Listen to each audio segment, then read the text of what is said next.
When did you realize your parents considered you a mistake? My mom and stepdad have always hated me, because I look exactly like my bio dad, aka my mom's worst enemy. So when I was sitting in math class and felt a shooting pain in the lower right side of my abdomen, the last thing I wanted to do was call them. But after I felt my forehead burning up, I knew I had to give in and text the family group chat. It took them 30 minutes to collect me. Were you trying to skip school? Was the first thing my stepdad asked when I got in the car. Before I could respond, my sister cranked the aux all the way up. What are you even doing here? I managed to ask. We were having a family bonding day, she beamed. That you interrupted? My mom scoffed. The pain in my stomach moved from sharp to explosive, like my insides were being torched. Mom turned around from the front seat, her eyes narrowing the way they always did when she looked at me. You better not be doing this for attention. My skin was gray, drenched in sweat that wouldn't stop pouring. Every bump in the road sent lightning through my abdomen. That's when I started throwing up. Mark handed back a grocery bag without even looking, like he'd been expecting it. My gosh, he muttered. Your father used to pull this same dramatic BS. That's when Kendra's phone beeped with an alert. Her phone was on 5%. My phone is dying, she wailed. This wasn't just regular upset. It was that calculated crying she'd perfected since she was 6. Josh is gonna FaceTime me in literally 20 minutes, and he'll think I'm ignoring him, and then he'll ask that girl from chemistry to homecoming instead of me. I could feel something inside me getting worse with every second. Hospital, I gasped. Please. Mom and Mark exchanged that look. The same look from when I asked if I could join the family vacation to Disney. The same look from when I asked why Kendra got a car for her 16th birthday, but I got a card with $20. There's a Best Buy right there, Mom said, pointing at the blue sign coming up on the right. We can grab her a portable charger real quick. I thought I'd misheard her. Through the fog of pain and nausea, I managed to lift my head. What? It'll just take a second, she said, already telling Mark to turn in. Please, number... The words barely came out. My throat felt like it was closing. Mark looked at me in the rearview mirror with this expression of pure disgust. Stop being dramatic just like your dad always was. 5 minutes won't kill you. They didn't even hesitate. Mom opened her door. Kendra bounced out, still wailing about Josh, and Mark locked the car with me inside like I was a dog instead of their son. The pain had changed from sharp to something else, like pressure building up with nowhere to go. That's when I felt it, like a water balloon popping inside me. But instead of relief, there was just wrongness. Fire spread through my belly, up into my chest. I knew what had happened. Even at 16, even without medical training, your body tells you when something has ruptured, when something that's supposed to be contained isn't anymore. I tried to call an ambulance, but my hand wouldn't hold still to type in the numbers. Through the shop window, I could see Mom holding 2 different chargers, comparing them. Kendra was looking at phone cases. Mark was checking his watch, not because he was worried about me, but because the game started at 4. The last thing I heard before blacking out was the car door opening. Mark, is he breathing? Mom checked. Yeah, but we have to go now. Kendra, but I haven't charged my phone yet. I woke up 3 days later in the ICU. Through the haze of medications, I could hear my mom's voice in the hallway, that fake concerned tone she used at parent-teacher conferences. We rushed here the second we realized something was wrong, she was telling someone. We only stopped for 2 minutes because Kendra has severe anxiety and needed her medication from the pharmacy. The nurse was eating it up. You poor things. It must have been so scary. Mark chimed in. We've been here every day.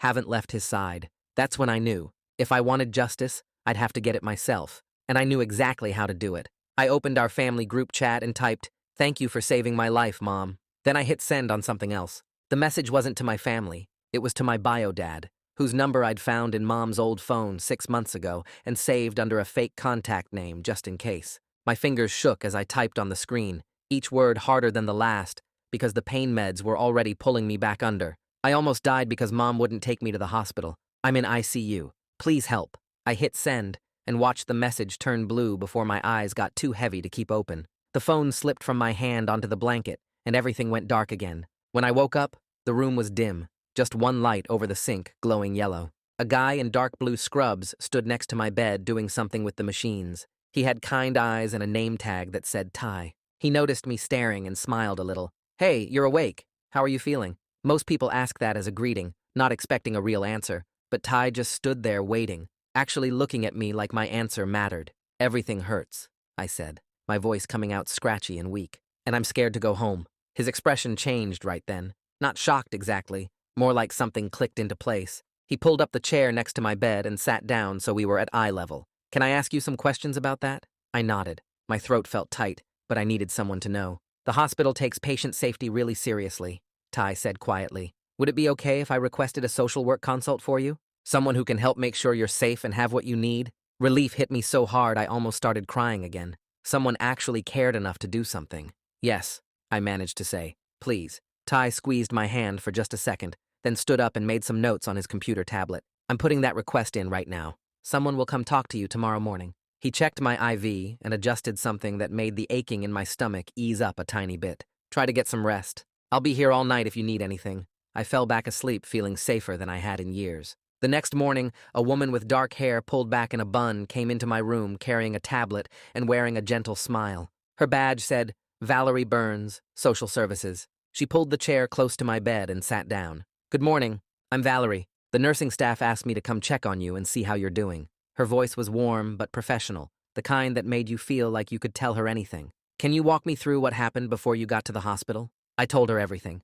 About texting the family group chat from math class when the pain started, about waiting 30 minutes for them to pick me up, about Mark asking if I was trying to skip school, about Kendra's phone dying and Mom deciding to stop at Best Buy for a charger while I was throwing up in the back seat, about them locking me in the car while they shopped, about feeling my appendix rupture and not being able to call for help. Valerie's face stayed calm and kind the whole time, but her fingers moved fast across her tablet, taking notes on everything I said. When I finished, she looked up at me with those kind eyes. The medical team documented your condition when you arrived. You had critical sepsis from a ruptured appendix, which means there was a significant delay in getting you treatment. She paused, then asked the question that mattered most. Do you feel safe going home? I wanted to say no so badly it hurt worse than my incision. But I also knew what happened to kids who said they weren't safe at home. Foster care, maybe. Or forced family therapy where Mom would blame me for everything. I don't know, I said finally, which was at least honest. Valerie nodded like that answer told her everything she needed.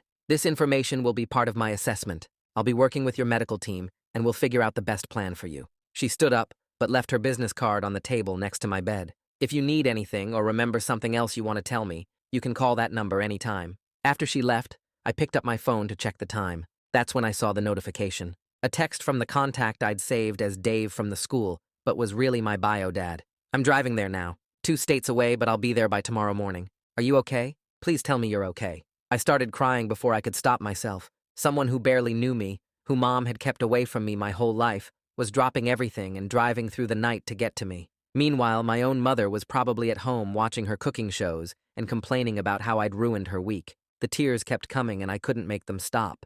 A different nurse came in to check on me and asked if I was in pain. I just shook my head, because how could I explain that these were relief tears, the kind that come when you realize you're not as alone as you thought you were. That afternoon, I heard Mom's voice in the hallway before I saw her, that fake sweet tone she used with teachers and doctors, the one that made everyone think she was Mother of the Year. Mark's deeper voice rumbled something I couldn't make out. Then they walked in with Kendra trailing behind them, her eyes on her phone like always.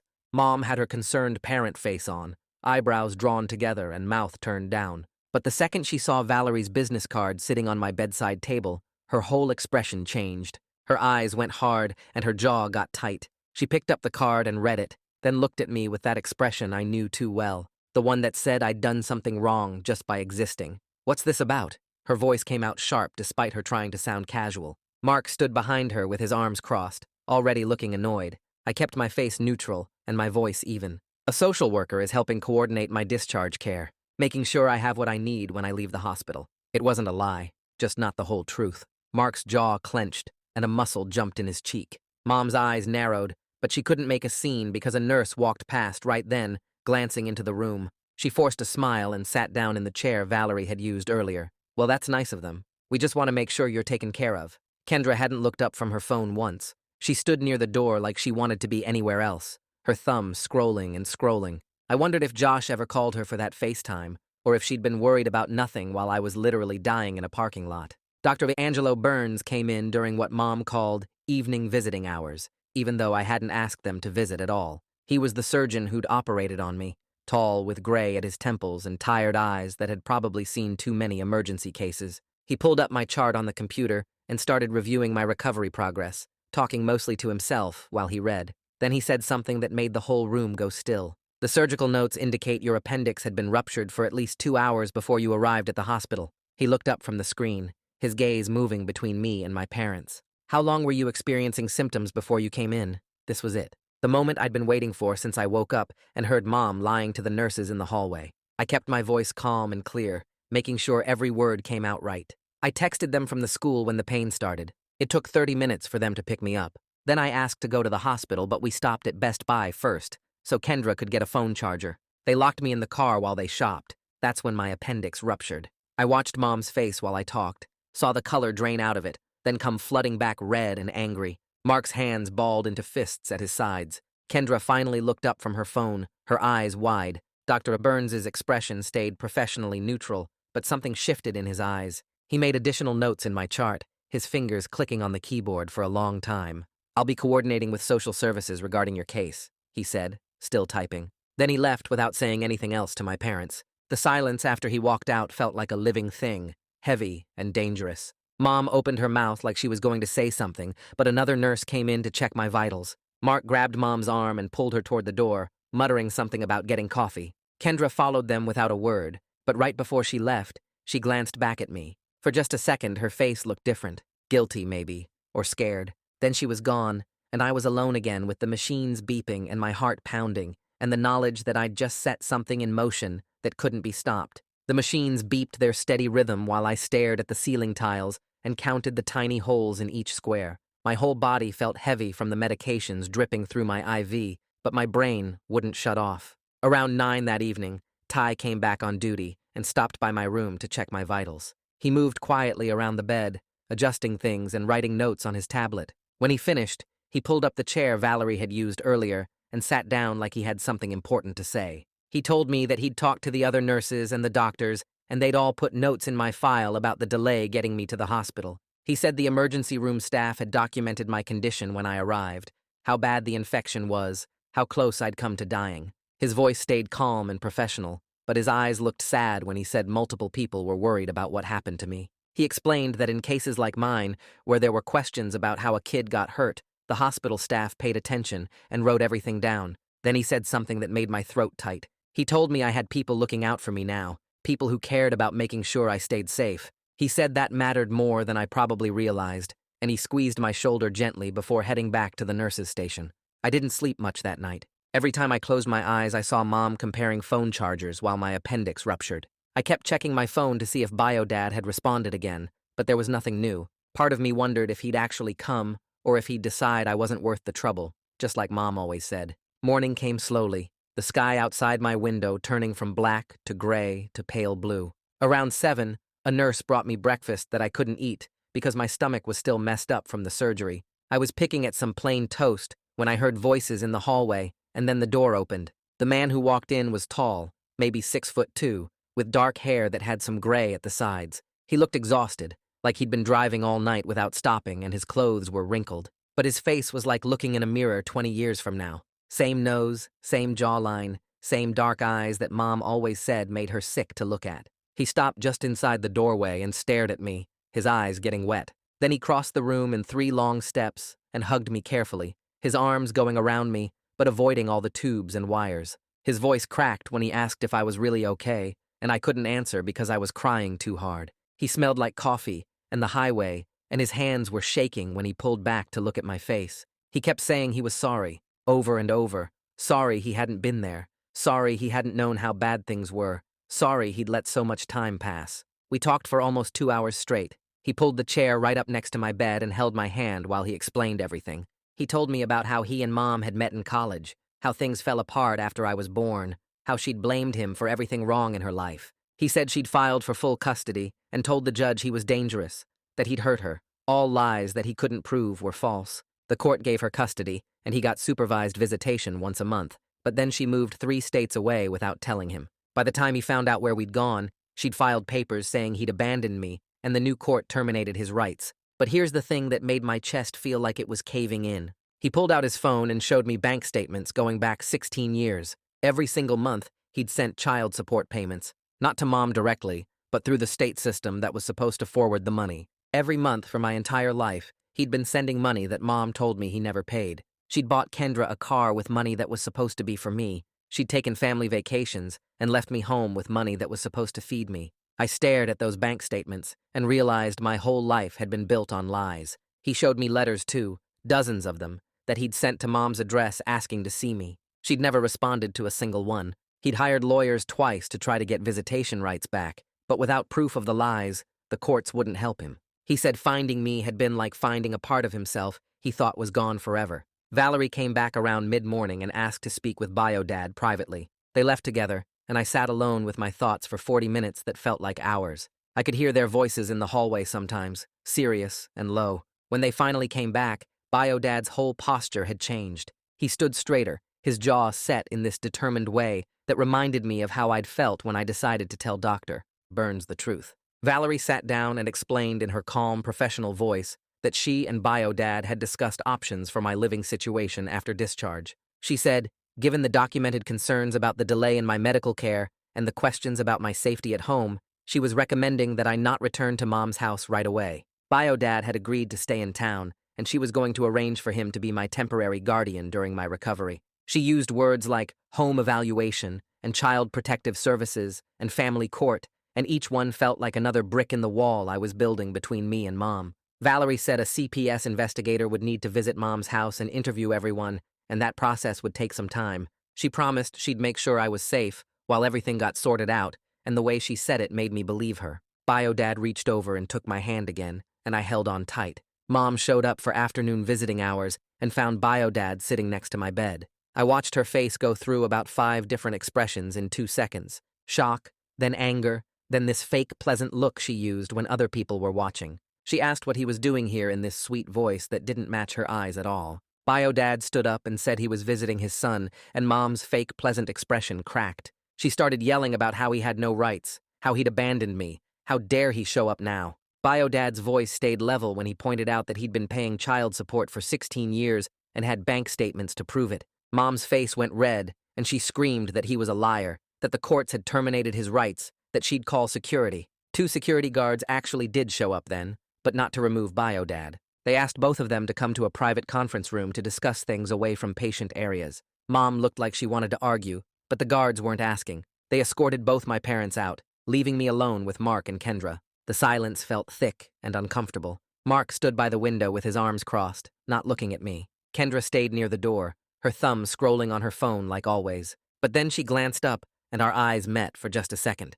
Her voice came out quiet and small when she said she was sorry. She didn't look up from her phone when she said it, and I didn't know if she meant sorry for the Best Buy stop or sorry for 16 years of watching them treat me like garbage. Maybe both, maybe neither. Mark didn't say anything at all. 3 days crawled by with Bio-Dad staying at a hotel nearby and visiting every day during allowed hours. The doctors watched my recovery closely, checking my incision and blood work and making sure the infection was clearing up. Dr. Burns came by on the 4th day after I'd woken up and said I was healing well enough to go home. He gave me a whole list of instructions about wound care, keeping the incision clean and dry, watching for signs of infection. He wrote prescriptions for pain medication and antibiotics and explained the activity restrictions. No heavy lifting, no running or jumping, no gym class for at least 4 weeks. He talked about diet too, starting with small, bland meals and slowly adding foods back in. Then Valerie showed up with discharge papers and a plan. She'd arranged everything with Bio-Dad and the hospital social work department. Instead of going back to Mom's house, I'd be staying with Bio-Dad at his hotel for now. She said it was about making sure I got proper post-surgical care and supervision during recovery, but we all knew it was about keeping me away from Mom. She used official words like adequate support and medical supervision needs, writing everything down in her reports. Mom would get copies of all the paperwork, Valerie explained, and she'd have the right to object through proper legal channels. But for now, this was what was happening. Mom did object, loudly and immediately. She showed up as I was getting dressed to leave and started threatening legal action. She said Bio-Dad had no custody rights, that she'd sue the hospital, that she'd call the police. Bio-Dad stayed completely calm while she yelled. His voice came out steady and reasonable when he pointed out that he'd been paying child support for 16 years without any visitation, that he had legitimate concerns about my safety based on what happened, and that the hospital social worker's report supported his position. He said the medical documentation showing the delay in treatment was pretty clear, and maybe she should talk to her lawyer before making threats. Mom's face went purple, and she looked like she might actually hit him. A nurse stepped between them and suggested Mom leave before security got involved again. Mark pulled her toward the door while she kept yelling about how this wasn't over, how she'd fight this, how I was manipulated. I sat on the edge of the hospital bed in the clothes bio Dad had brought me and watched my mother walk away, still screaming. Kendra trailed behind them, looking at the floor. The hotel room bio Dad had rented wasn't fancy, but it was clean and quiet. 2 double beds with blue comforters, a small table by the window, a TV mounted on the wall. He'd already been there that morning and stocked the mini fridge with ginger ale and crackers and plain bread, all things Valerie had said would be easy on my stomach. He helped me get settled on the bed closest to the bathroom, propping pillows behind me and making sure I was comfortable. Then he set up all my medications on the nightstand with his phone alarm system, programming in reminders for each dose. He asked what I wanted to watch on TV and handed me the remote, telling me to pick anything. We ended up watching some cooking competition show that neither of us cared about, but it didn't matter. What mattered was him checking on me every 20 minutes, asking if I needed anything, if I was in pain, if I was hungry. What mattered was him getting up to grab me more ginger ale without me having to ask. What mattered was the way he adjusted my pillows when he saw me shifting around trying to get comfortable. For the first time in 16 years, someone was taking care of me like I actually mattered. I fell asleep that afternoon feeling safer than I'd ever felt at home. Keon showed up that evening with a backpack full of homework assignments and gossip from the school. Bio Dad let him in and they shook hands, Keon looking a little nervous meeting my actual father for the first time. I was sitting up in bed with my laptop, trying to catch up on some reading for English class. Keon dumped his backpack on the other bed and started pulling out folders and papers, explaining what I'd missed in each class. Then he stopped mid-sentence and looked between me and Bio Dad, who was helping me adjust my pillows again. Keon's eyes went wide, and he leaned closer to me, his voice dropping to a whisper. He asked if this was my actual dad, his tone full of surprise and something else, maybe relief. When I nodded, Keon's whole face broke into this huge grin. He said it was about damn time something good happened to me. Bio Dad laughed and offered to order pizza for dinner, asking Keon what toppings he liked. We spent the next 2 hours eating carefully bland food for me while they had pizza, Keon catching me up on all the school drama and treating the situation like it was completely normal. Like having my bio dad suddenly in my life wasn't this massive weird thing. His casual acceptance of it made everything feel more real and less scary. Valerie had suggested I keep a journal documenting everything during my recovery. She said it would help if there were any questions later about the level of care I was getting. So over the next few days, I wrote down everything. How bio dad checked my incision twice every day, looking for redness or swelling or any signs of infection. How he made sure I took my medications exactly on schedule, never letting me skip a dose even when I said I felt fine. How he made me small, bland meals even though they were boring, because that's what the doctor ordered. How he asked me constantly how I was feeling, if I needed anything, if the pain was getting worse. I wrote about him doing my laundry at the hotel laundromat and buying me new clothes because I'd only had what Mom packed. I documented him setting up a tutoring schedule so I wouldn't fall behind in the school and researching the best doctors for follow-up care. Every entry in that journal showed the same thing. Bio Dad treated me like I was important, like my health and safety and future actually mattered. The contrast to my entire life before was so sharp it hurt almost as much as the surgery had. Reading back through those entries, I could see exactly what Valerie had wanted me to see, the difference between neglect and actual parenting, written out in my own words that no one could argue with. A week later, a thick envelope arrived at the hotel addressed to Bio Dad. He opened it at the small desk while I was doing homework on my bed, and I watched his jaw tighten as he read. Mom's lawyer had sent a formal demand letter insisting I return home immediately, claiming Bio Dad had no legal right to keep me. Bio Dad made 3 phone calls that afternoon. His lawyer requested copies of all my medical records from the hospital, asked Valerie to write an official report about her concerns, and filed something called an emergency custody modification petition with the family court. 2 days after that, another letter came. This one had a court seal on it. The judge had ordered a temporary hearing in exactly 2 weeks to determine where I should live while the full custody case got sorted out. Bio Dad showed me the letter and asked if I was okay with this, if I really wanted to go through with legal action against my own mother. I looked at the journal on my nightstand, at the medication bottles he'd organized, at the mini fridge he kept stocked with safe foods for my recovering stomach. Then I looked at him and said yes. 3 weeks after my surgery, Bio Dad drove me back to my old school for the first time. My incision still pulled when I moved wrong and I got tired way faster than before. By 3rd period, I was fighting to keep my eyes open in history class. The teacher noticed me nodding off and sent a note to the counselor's office. I'd never met Jasmine Ford before. She had an office near the front entrance with plants on every surface and a couch that looked actually comfortable instead of the usual hard plastic chairs. She asked me to sit down and offered me water, then waited until I was settled before asking how I was really doing. I tried to give her the standard answer about being fine and catching up on schoolwork. She just looked at me with this patient expression and said she'd gotten a report from my teacher about me falling asleep, and she knew I'd been hospitalized recently. Requested Reds is on Spotify now. Check out link in the description or comments. She asked if I wanted to talk about what was going on. Something about the way she asked, without pushing or judging, made everything spill out. I told her about the appendix rupture and the Best Buy stop while I was dying in the back seat. I told her about waking up in the ICU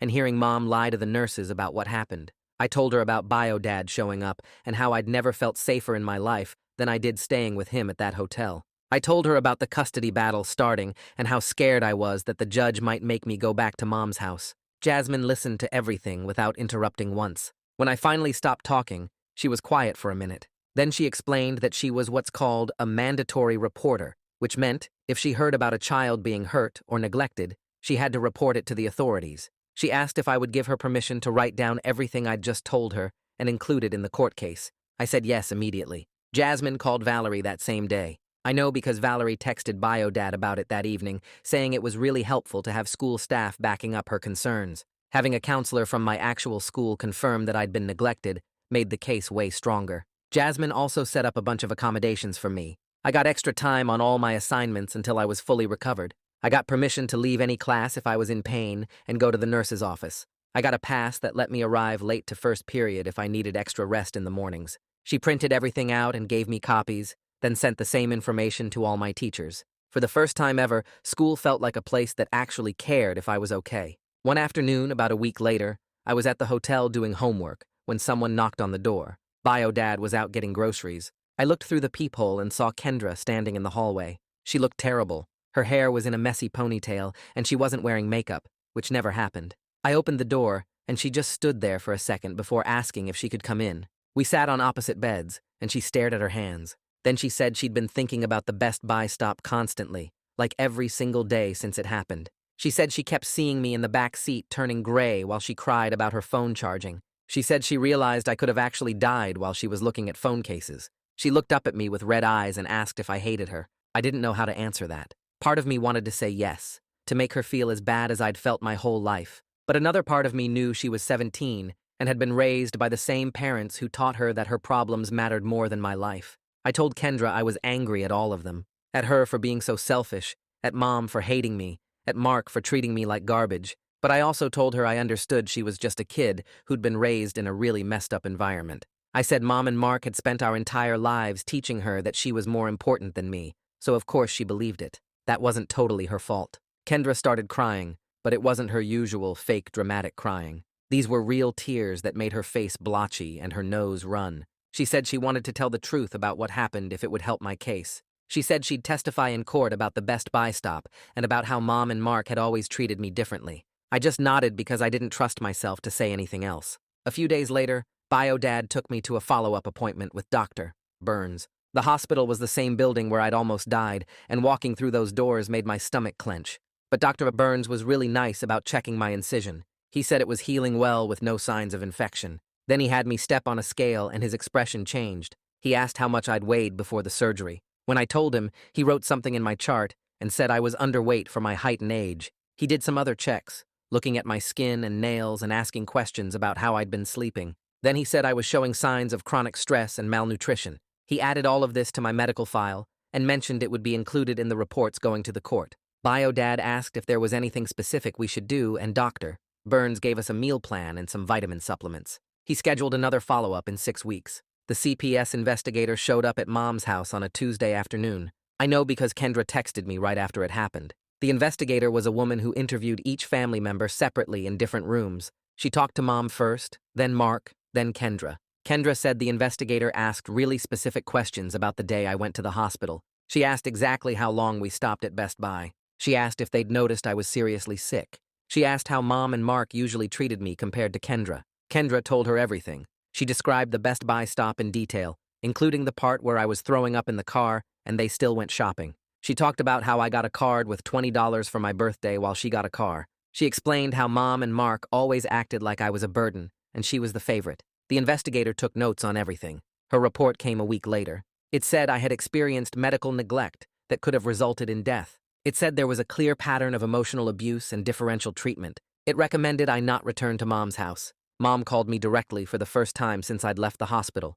My phone rang while I was watching TV with Bio-Dad, and her name popped up on the screen. My hand shook when I answered. Her voice was shaking too, but not with sadness. She was furious. She said I was destroying the family and turning Kendra against her. She said I was selfish and manipulative just like my father. She called me ungrateful after everything she'd done for me. She said I was going to regret this when the judge saw through my lies and sent me home. I didn't say anything back. I just hung up and blocked her number. Bio-Dad asked if I was okay. I wasn't, but I nodded anyway. The next morning, Mark sent me a text. It was long and said he was sorry for not standing up for me. He claimed he didn't realize how bad things had gotten. He said he should have taken me to the hospital right away instead of stopping at Best Buy. He said he hoped I could forgive him someday. Bio-Dad was reading over my shoulder while I stared at the message. He made this snorting sound and said, "Adults don't get credit for ignoring child abuse." He said Mark had 16 years to notice how they treated me and chose not to care until there were legal consequences. I didn't respond to the message. I just deleted it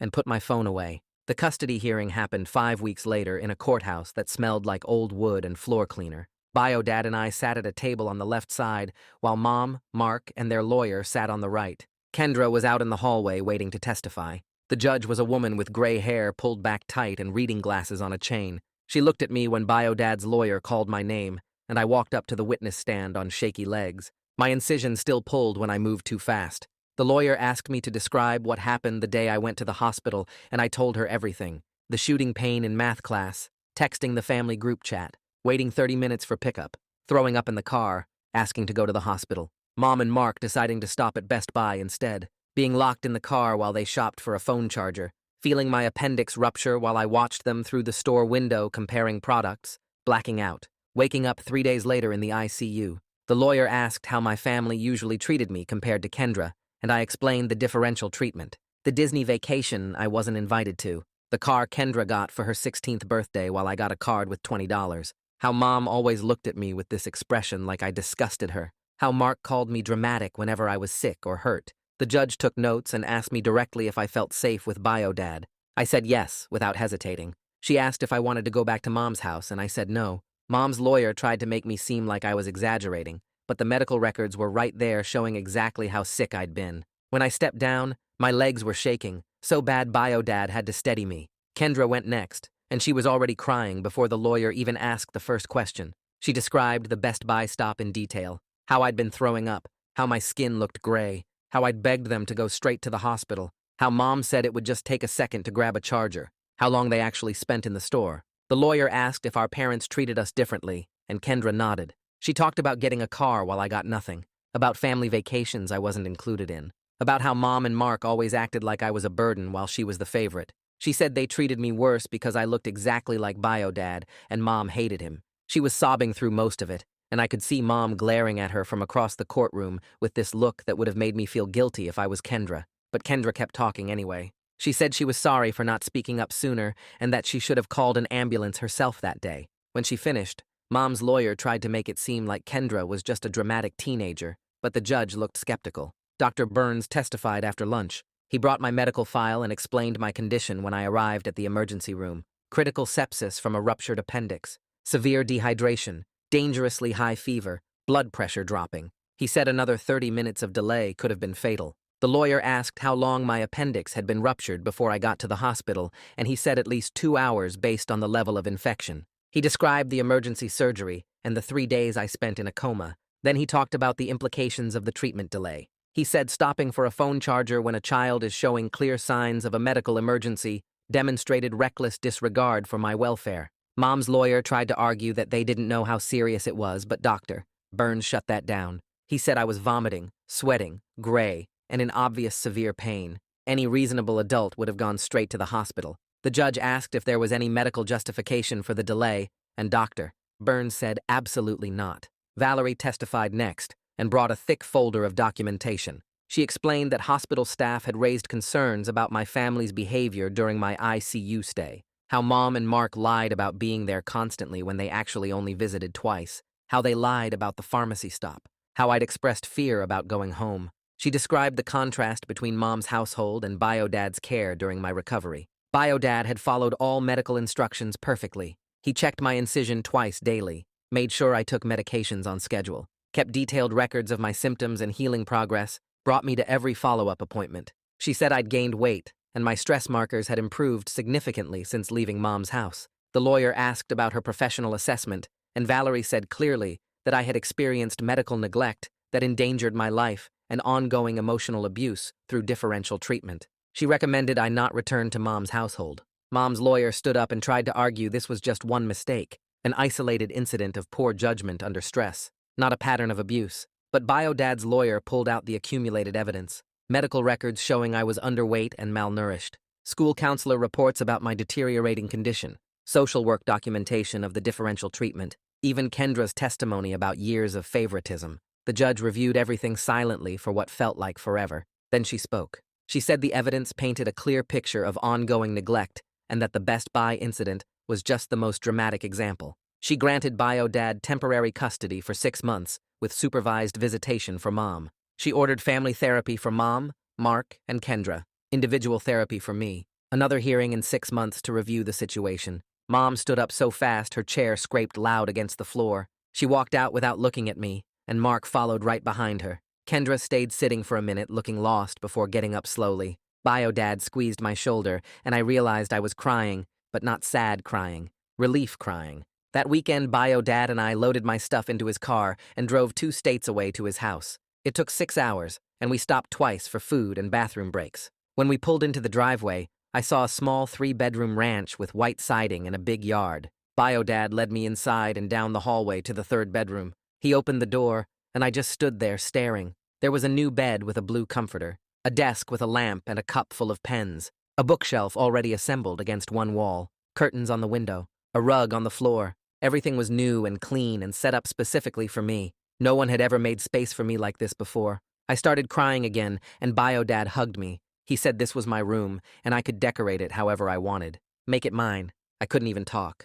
I just nodded against his shoulder. Starting at a new school 6 weeks into the semester was weird. Everyone already had their friend groups and inside jokes, and I was just the random new kid who showed up in October. But I didn't care. I was so relieved to be away from my old life that the awkwardness didn't bother me. Kian and I texted every day, and he sent me pictures of what was happening at our old school. He promised to visit during spring break. My teachers were all really understanding about my situation. The principal had told them I was recovering from major surgery and dealing with a family situation, so they gave me extensions on assignments and let me leave class if I needed to. Nobody asked too many questions. I started therapy the 2nd week at my new school. Bio-Dad found a counselor who worked specifically with family trauma cases. Her office was in a building downtown and had comfortable chairs and tissues on every table. She asked me to tell her my story, and I did. All of it. The years of being treated like I didn't matter. The appendix rupture. The Best Buy stop.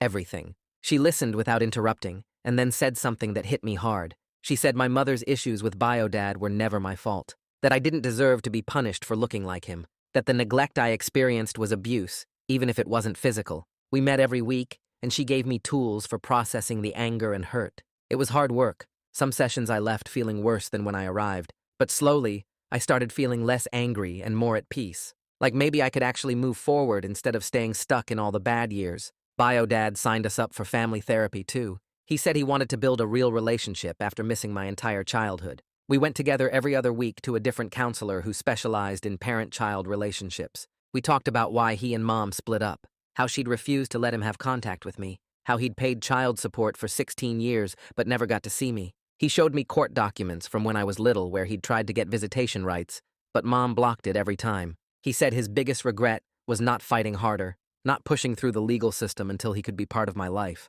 I told him about growing up thinking he didn't want me, how Mom always said he'd abandoned us, how I'd believed her lies for 16 years. We both cried during that session. The counselor said we needed to grieve the relationship we should have had while building the one we could have now. It wasn't going to be perfect. Bio-Dad had missed my whole childhood and we were basically strangers, but he was trying, really trying, and that mattered more than I could put into words. 2 weeks before Thanksgiving, Bio-Dad asked if I wanted to meet his parents, my grandparents, the ones I'd never known existed because Mom told me Bio-Dad's whole family wanted nothing to do with me. I said yes before I could overthink it. They drove down from 3 hours away on Thanksgiving morning, and when they pulled into the driveway, I watched from the window as an older couple got out of a blue sedan. My grandmother had gray hair and glasses, and she was crying before she even reached the front door. My grandfather was tall like Bio-Dad and me, with the same dark hair going silver at the edges. Bio-Dad opened the door, and my grandmother pulled me into a hug so tight I could barely breathe.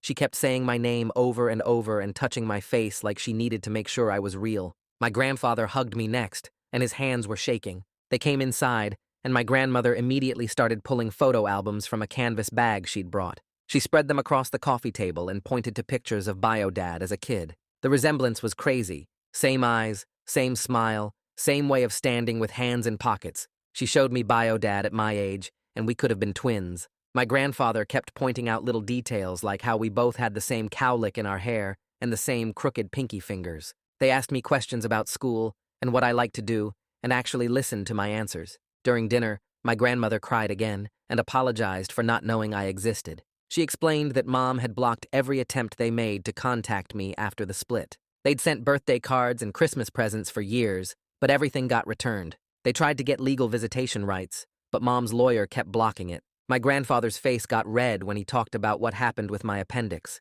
He wanted to know why no one had called the police or pressed charges. Bio-Dad explained the legal process was complicated and that getting me safe was the priority. My grandmother said she wished she'd known sooner, so she could have helped. She made me promise to call her anytime I needed anything. Before they left that evening, my grandfather slipped $200 into my hand and told me to buy something I wanted. My grandmother hugged me again and said they'd be back for Christmas. Kendra called me in early December.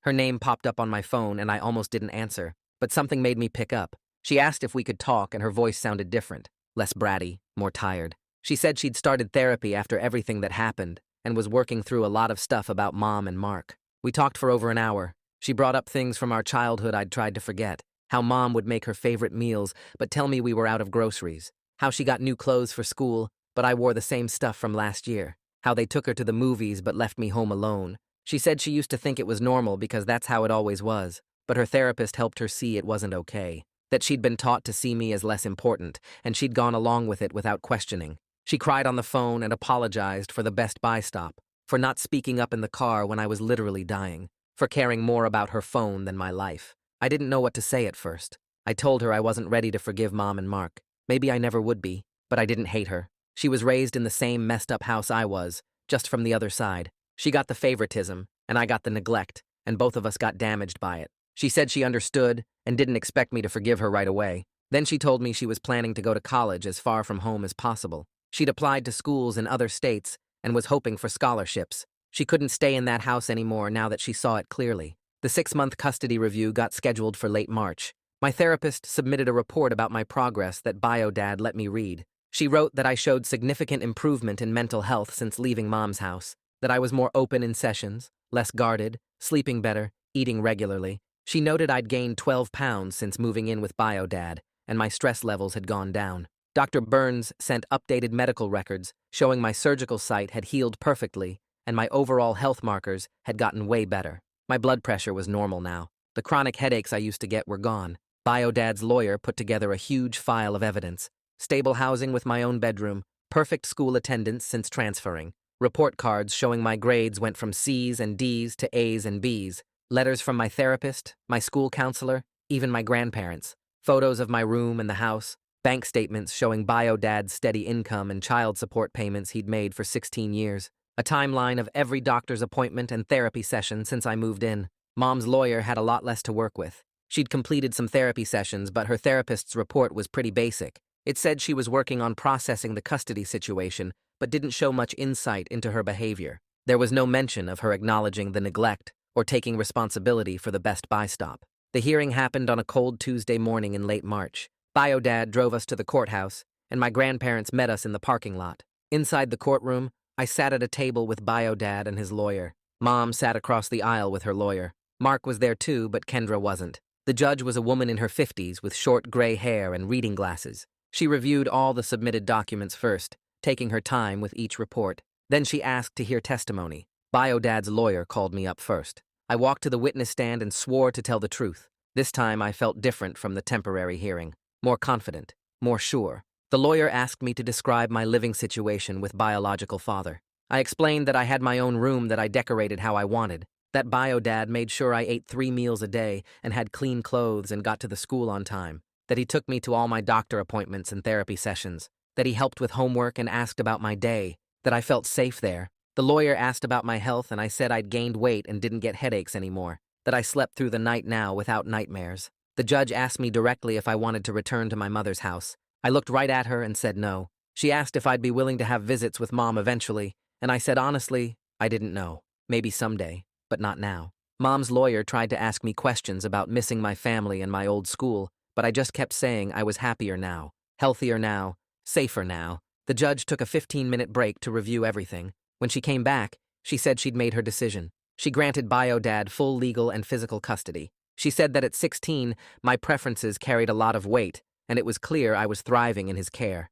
She noted that Mom had failed to acknowledge the seriousness of her neglect, and that made her think it could happen again. The medical evidence of delayed treatment was really concerning to her. She said I could have contact with Mom if and when I chose to, but there would be no forced visitation. Mom could petition for supervised visits in the future if she completed more therapy and showed real progress. But for now, I got to stay with Bio-Dad permanently. Mom's face went red, and she got up and walked out before the judge even finished talking. Mark stayed in his seat looking at the floor. Bio-Dad squeezed my shoulder, and my grandparents were crying happy tears behind us. The lawyer shook Bio-Dad's hand and told him congratulations. We signed some papers, and then we left. Mom didn't attend the final part of the hearing when the judge signed the official custody order. She just sent her lawyer. Mark was there in the back row, but he didn't try to talk to me or even look at me. After we left the courthouse, Kendra texted me. She said Mom was at home devastated and crying, that she was blaming Bio-Dad and the lawyers and the judge and everyone except herself, that she kept saying I'd been turned against her and poisoned by Bio-Dad's family.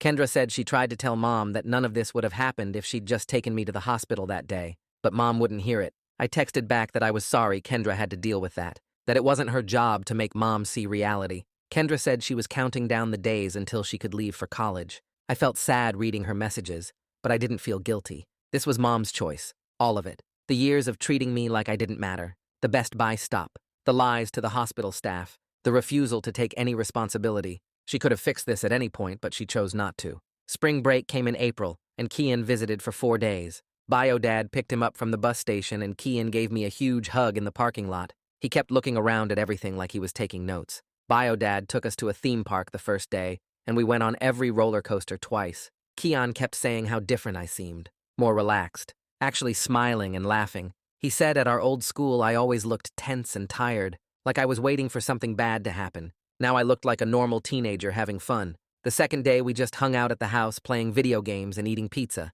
Kian met my grandparents when they stopped by for dinner, and afterward he told me I was lucky to have them now, that it was cool seeing adults actually care about me. The third day we went to the movies and walked around downtown. Kian talked about stuff happening at our old school, and it felt like hearing about a different life, a life I used to live, but didn't anymore. On the last day before Kian had to leave, we sat in my room and he said he was really glad things worked out, that he'd been worried about me for years, but didn't know how to help. I told him that texting me every day after the surgery and visiting the hospital meant more than he knew, that having one person who actually cared made a huge difference.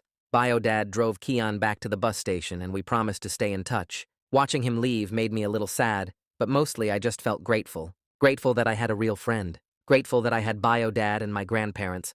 Grateful that I got out of that house before it destroyed me completely. With the custody case behind me, I started looking at my report card differently. My grades had jumped from mostly C's and D's to straight B's with a few A's mixed in. The school counselor called me in one afternoon and pulled up a college search website on her computer. She asked what I wanted to study, and I realized I'd never thought about it before, because college felt like something that happened to other people. We spent an hour looking at schools within an hour of Bio-Dad's house, comparing programs and scholarship deadlines. She printed out a list of 10 possibilities and said we'd work on applications together starting in fall. The email from Jasmine Ford came on a Tuesday morning before school. She wrote that she was glad the court case ended with me somewhere safe. She said she'd presented my situation at a district-wide training about recognizing family neglect and taking student reports seriously. Reading that made something shift in my chest. The worst thing that ever happened to me might actually help another kid someday. I wrote back thanking her for believing me when it mattered most. Summer hit in late May, and I needed something to do besides sitting around Bio-Dad's house.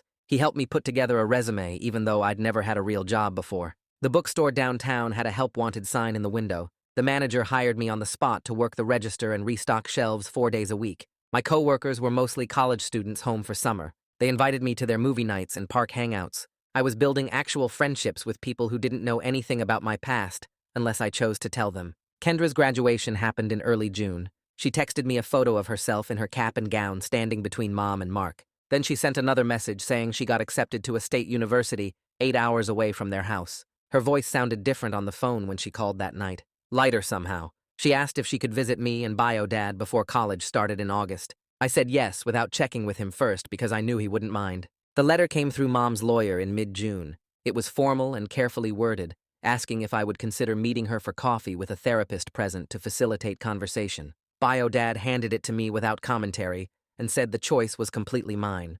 I sat with it for 3 days before bringing it up in my therapy session. My therapist asked what I hoped to gain from seeing Mom, and I couldn't come up with an answer. I wrote back through Bio Dad's lawyer that I wasn't ready and might never be. Kendra showed up on a Saturday in late July with 2 suitcases and a nervous smile. Bio Dad shook her hand at the door and invited her in like she was any normal guest. They sat in the living room while I made sandwiches in the kitchen. I could hear them talking about the custody case. Kendra's voice cracked when she apologized for all the years she went along with how Mom treated me. Bio Dad told her she was just a kid too and shouldn't carry guilt for her parents' choices. When I brought the food out, Kendra's eyes were red, but she looked calmer than I'd seen her in months. The camping trip happened the second week of August. Bio Dad loaded up his truck with tents and sleeping bags and drove us 3 hours north to meet my grandparents at a state park. We set up camp near a lake and spent 2 days swimming and hiking. That second night around the campfire, my grandfather started telling stories about Bio Dad's childhood. He said I got my stubborn streak from both sides of the family. Then he looked at me seriously and said that stubbornness saved my life because I refused to let Mom's neglect get swept under the rug like it was nothing. My grandmother squeezed my hand and said she wished she'd known about me sooner, but was grateful for every day moving forward.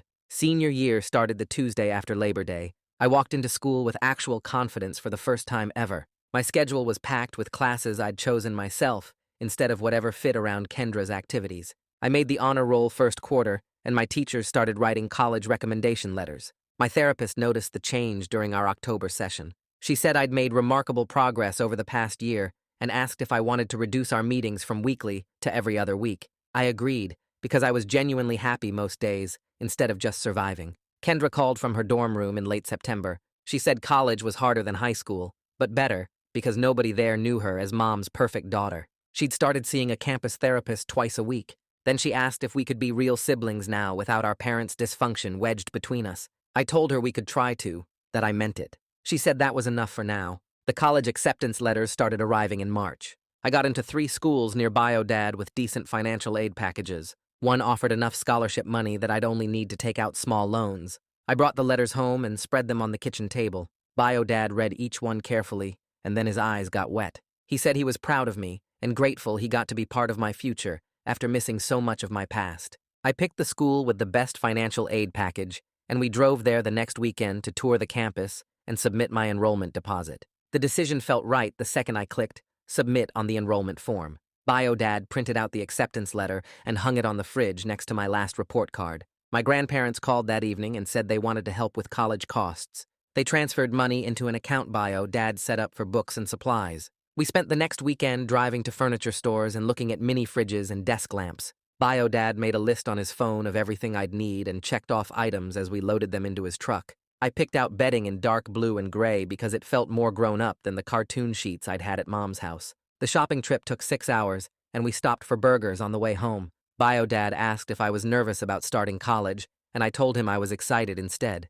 He smiled and said that was exactly how it should feel. Graduation day arrived on a Saturday in late May. I woke up early and put on the cap and gown that had been hanging in my closet for 2 weeks. Bio Dad drove me to the school, and we met my grandparents in the parking lot. Kendra showed up 20 minutes later looking tired from her drive. Kian found us in the crowd and gave me a fist bump before heading to sit with his family. The ceremony started at 10, and I sat with my class in folding chairs on the football field. When they called my name, I walked across the stage and shook the principal's hand. I could hear Kian yelling from the bleachers and saw Bio Dad standing up to take pictures. Mom and Mark weren't there because I never sent them an invitation. I didn't feel bad about it. This day belonged to the people who actually showed up for me. After the ceremony, we took photos by the school sign and went out for lunch at a steakhouse. My grandmother kept touching my arm like she needed to make sure I was real. Summer started the Monday after graduation, and I got hired at a bookstore near Bio Dad's house. I worked 40 hours a week shelving books and running the register. The paychecks went into my college account, and I watched the balance grow every 2 weeks. On weekends, Bio Dad and I fell into routines that felt normal instead of forced. Friday nights, we ordered pizza and watched movies on the couch. Sunday mornings, he made pancakes with chocolate chips, and we ate them while reading the newspaper. Most evenings, we took his dog for walks around the neighborhood. These simple things meant more than any big gesture because they were consistent and real. Moving day came on a humid August morning. Bio Dad loaded boxes into his truck while I did a final check of my room. We drove 40 minutes to campus and parked outside my dorm building. It took 3 trips to carry everything upstairs to my room on the second floor. Bio Dad helped me set up the bed and arrange my desk by the window. When everything was unpacked, he stood in the doorway looking around. He hugged me and said he was sorry for missing so many years, but grateful for every day moving forward. I told him he saved my life by showing up at that hospital. We both knew it was true. I finally had a real family and a future worth living for. That's my side of the story. Now I want to hear yours, because everyone sees things differently. Drop your thoughts in the comments. I'll be reading through them later.